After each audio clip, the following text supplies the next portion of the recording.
Welcome to the Makerspace at the main library of the Cincinnati and Hamilton County Public Library. My name's Corey, and I'm going to be showing you the most popular machines for teens in the Makerspace. Let's go take a look. Our first stop is a 3D printer. The 3D printers at the Makerspace can make tons of things, from little tiny figurines to little vases to chess pieces.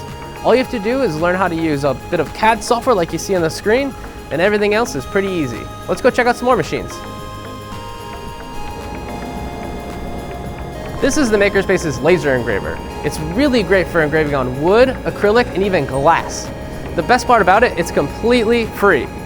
But make sure you reserve really far ahead in time. It can be reserved up to 6 weeks in advance. Let's go check out something else. This is the Makerspace's vinyl printer. It's really amazing at printing big banners, stickers, and even huge posters. And it's really affordable at only $2 a linear foot. Let's go check out something else. The last machine we're going to check out is the Makerspace's UV printer. It's a printer that can print on lots of different objects, from wood to metal, even a phone case. And that's just some of the machines we have down here at the Makerspace.